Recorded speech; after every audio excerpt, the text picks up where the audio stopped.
당신이 지금도 매일같이 노력하고 있는데 통장은 늘 제자리인가요? 혹시 조금만 더 버티면 곧 좋아질 거야 라고 자신을 위로한 적 있죠?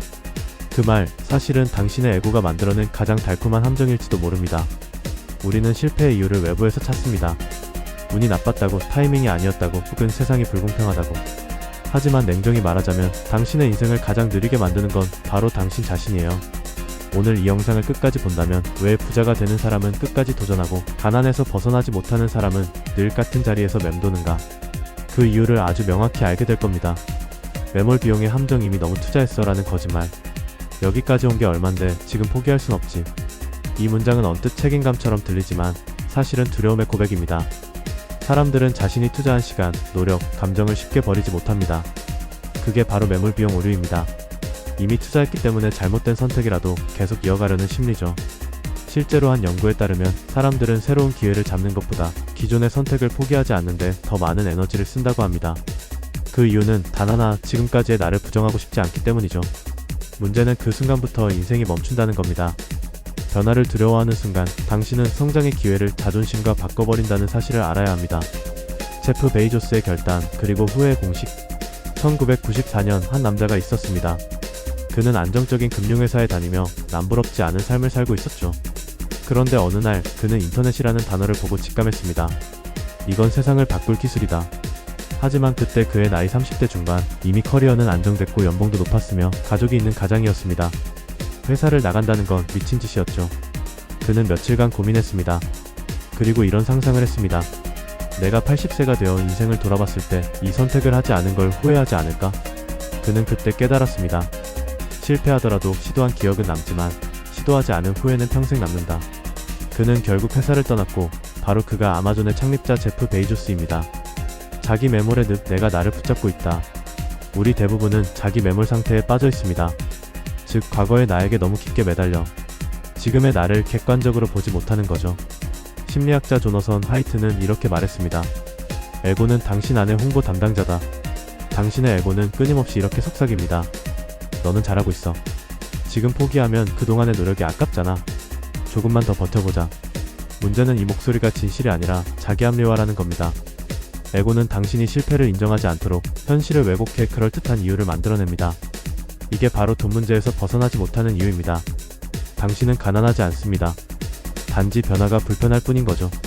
사고의 전환, 어떻게가 아닌 무엇을 생각하라. 대부분의 사람들은 어떻게에 집착합니다. 이걸 어떻게 해야 하지? 돈을 어떻게 벌지? 지금 상황을 어떻게 바꾸지? 하지만 진짜 성공한 사람들은 항상 그보다 높은 차원의 질문을 던집니다. 나는 무엇을 해야 하지? 왜 이 일을 해야 하지? 이 질문의 수준이 바로 인생의 수준을 결정합니다. 인텔의 공동 창립자 앤디 그로브는 한때 회사가 무너질 위기에 처했을 때 이런 질문을 던졌습니다. 우리가 자리에서 물러나고 새로운 CEO가 왔다면 그 사람은 무슨 결정을 내릴까? 그 한마디로 회사는 전환점을 맞았습니다. 그들은 메모리 칩 사업을 버리고 CPU 중심의 회사로 바꿨고 오늘날 우리가 아는 인텔 제국이 탄생했죠. 그들이 한 건 단 하나. 어떻게 해서 무엇으로 사고의 방향을 바꾼 것 뿐이었습니다. 거리두기의 마법, 다른 시간, 다른 사람, 다른 공간. 심리학자 야코브 트로프와 나라 리버만은 심리적 거리 이론을 통해 말했습니다. 사람은 자신을 객관화할 때 가장 현명한 결정을 내린다. 그 방법은 단순합니다. 1. 다른 시간대에서 보기.